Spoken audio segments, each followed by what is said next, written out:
Hello everyone, welcome back to another episode of r/Malicious Compliance.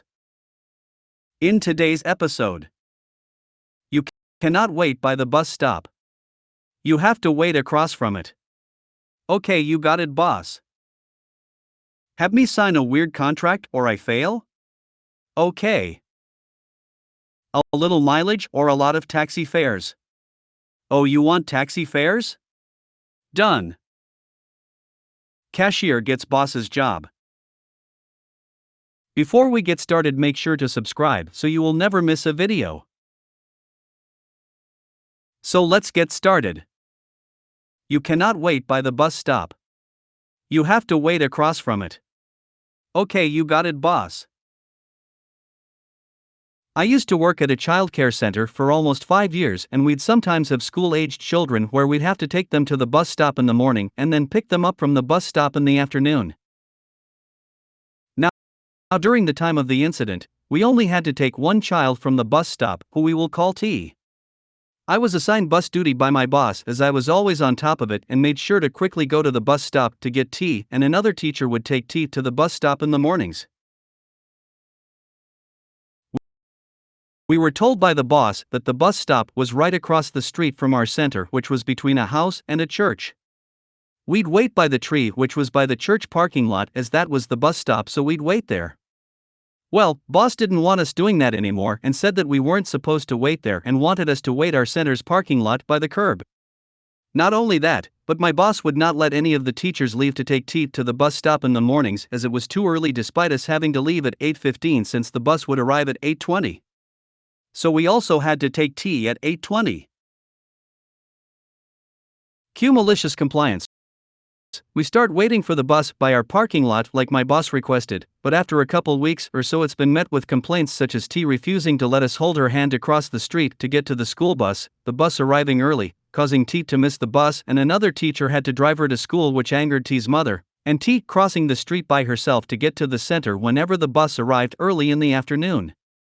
My boss was constantly getting angry with us as to why we aren't paying attention to the time or being quick with getting T, but I said you told us to wait by the curb and that we can't arrive early. We have also told you many times how T was trying to cross the street by herself and that several people in the neighborhood told T's mom about it. She has also missed the bus twice in a row. Boss realized her mistake and took back the bus stop rule and said that we were allowed to wait at the bus stop and to make sure we arrive 5 minutes early and not a minute later. Have me sign a weird contract or I fail? Okay. Last semester I had to take a class from a professor who wasn't bad as being incompetent, but definitely was one of those I have a new way to teach that I developed kind of professors. She also gave the vaguest instructions on what she did want in her turned-in work, and didn't believe in study guides as she wanted to encourage reading the material. Honestly, I got more out of the book than her class, and buying the book alone would have been far cheaper. Trying to get direction out of this lady was worse than trying to pull teeth, met with mostly do your best. On top of this, she apparently handed out a grading contract on the first day to everyone we had to sign and return. I missed this due to being sick, so I didn't get it until later. Said contract basically boiled down to indicating what grade you wanted at the start of the semester. You either met the conditions for that grade, or you would fail. So basically, by saying you wanted an A, you either met the qualifications for an A or you would fail, even if you could have gotten a B or C instead. If you decided to play it safe with saying you wanted a C, even if you exceeded and would normally get a B or A, you would just get a C. So to cut out a lot of the drama of the semester, 2 things. First being I had surgery at the beginning of the semester. Second is I was working full-time while at school to pay for said school. Both ended up with me missing a lot of work, and normally I would just cut my losses, except I am very close to my degree and my professor said I could make up the work. Otherwise I would fail and need to retake the class anyway in the spring. So I decided I had nothing to lose and buckled down with basically getting next to no sleep for weeks. I had over a month and a half at least amount of work and 2 weeks to do it in. Now, finally, this is where the malicious compliance comes in. During an exchange where I was emailing my work, she told me I still hadn't done her contract. which at that point, only a few weeks out from finals, I didn't get the point. But she told me either I did the contract or I would fail. She also had let slip that not doing the final would drop you a letter grade, but not fail you. The only exception to her weird contract that wasn't in it, and one I confirmed very deliberately in writing. At this point, I was bone tired, and honestly forcing myself to continue working on anything. Which may not sound like much, but with my mental health history was Herculean effort. I just wanted the pain to stop and a full night's rest. So I decided if not doing the final just dropped me by a letter grade, then I would just do the work for AB and end up with the grade I thought was fair for how the semester had gone. This meant for even more work, but it also meant I didn't need to worry about a final and could finally just sleep. Which I explained as much to the professor when she asked me why I didn't have a final turned in on the last day. That so far has been the last I ever spoke to or seen of her. Imagine my surprise when I actually ended up with an B in her class. Personally, I take this to be her never wanting me in her class again, and I don't know if it makes me bad overall.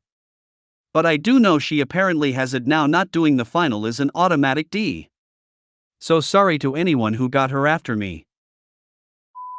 A little mileage or a lot of taxi fares?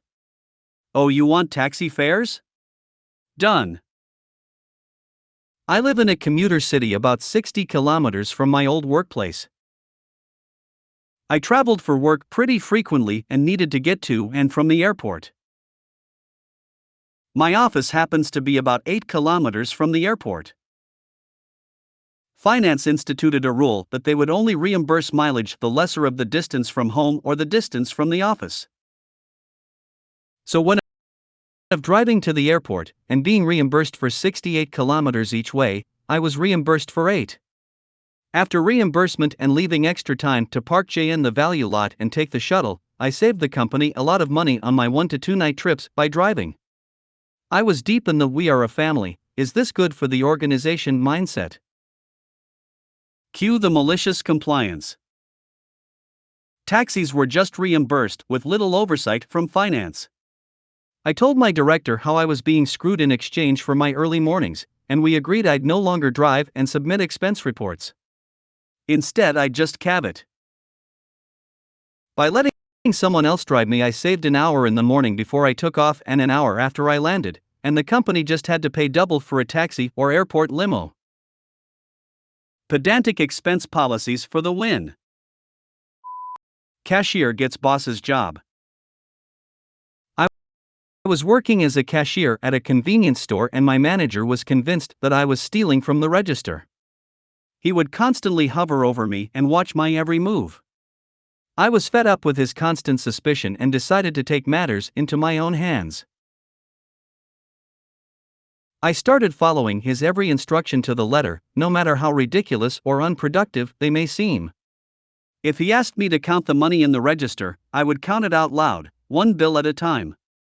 If he asked me to check the expiration date on a carton of milk, I would hold it up to my ear and listen for the expiration date. My manager was initially pleased with my newfound compliance, but as the days went on, my malicious actions started to drive him insane. He started getting complaints from customers about my odd behavior and the store's efficiency took a hit. He realized that his constant suspicion was causing more harm than good.